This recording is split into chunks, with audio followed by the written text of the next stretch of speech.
Hello friends, చూడండి. ఎండలకు పాపం గోంగూర ఇంత కోసినా మళ్ళీ హార్వెస్ట్ వచ్చేస్తుంది.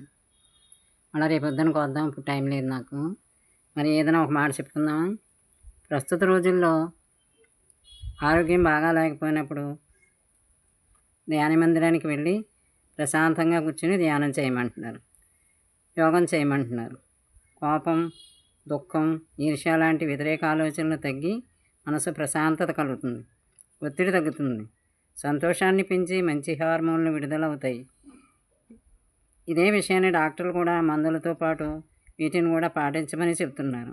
ఎటువంటి అడ్డంకులు పెట్టుకోకుండా నా కోసం, నా ఆరోగ్యం కోసం, ప్రశాంతత కోసం ధ్యానం చేస్తాను. ఇలాంటి ఆలోచనలతో పెంచుకోవాలి. మనకు నచ్చిన విషయంపై మనసు పెడతాం. మన చింతలు అన్నిటినీ తొలగదీసి పరమాత్మ ప్రాప్తిని పొందాలి.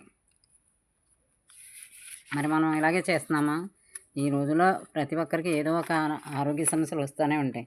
మరి ఎలా చేయాలి? మనం ఒత్తిడి తగ్గించుకోవాలి. ఒత్తిడి తగ్గించుకోవడానికి ధ్యానం చాలా అవసరం. దేవీ దేవతల యొక్క సుగుణాలను భావన చేస్తూ మనసును నిలకడ చేయాలి.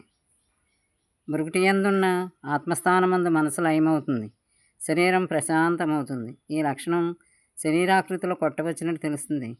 ప్రతిరోజు ఒకే స్థానంలో కూర్చుని మనసును ఆత్మస్థానమందుంచి హాయిగా ఉండండి. ధ్యానం చేయటం అనే లక్ష్యం మనసుకు పెట్టాలి. తప్పనిసరి ప్రయత్నం ఉండాలి. అనేక దిశల్లో ప్రయాణిస్తున్న మనసు ఒకే స్థానమందు అంటే తన యందు తాను కలిసిపోతుంది. భ్రమలు విడిచి లక్ష్యాన్ని చేరాలి. ప్రశాంతత కోసం, పవిత్రత కోసం మనం తప్పక కూర్చోవాలి. మనసుని నిలకడైతే కన్ను కూడా చెదరక నిలకడవుతుంది. ఇది బాగానే ఉంటుంది. ఇది నిజంగా ప్రతి ఒక్కరు మనం ఆచరించుకోవాలి. ఆరోగ్యం కోసం అయినా మనం ఇలాంటి అలవాటు చేసుకోవాలి. ఈ రోజుల్లో ఏదో ఒక అనారోగ్యం మనకు ఉంటుంది. అందుకని మనం కేవలం వైద్యం ఒకటే సరిపోవట్లేదు. ఇవన్నీ మొక్కలు చూసారా, పచ్చగుండి అన్నీ ఎలా ఎండిపోయినాయో. వాతావరణం బాగుంది, చక్కగా ఉంది. ఇంకా చూడండి, ఈరోజు ఈ మాట చెప్పుకున్నాం.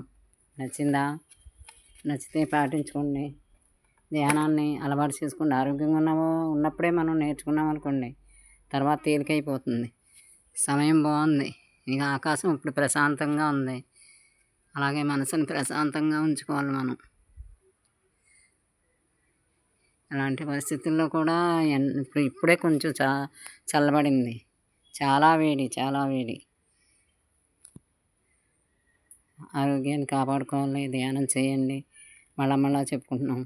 ధ్యానం వల్ల అనేక లాభాలు ఉన్నాయి. మనసు అనవసర విషయాల వైపు వెళ్ళదు. ముఖ్యంగా అనవసర విషయాలు, వ్యర్థ ఆలోచనలే మనకి అనారోగ్యానికి కారణం.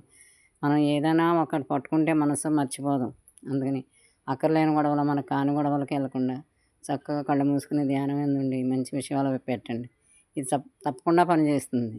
సరేనా? రేపు మళ్ళీ ఇంకొక విషయం మాట్లాడుకుందాం. బాయ్.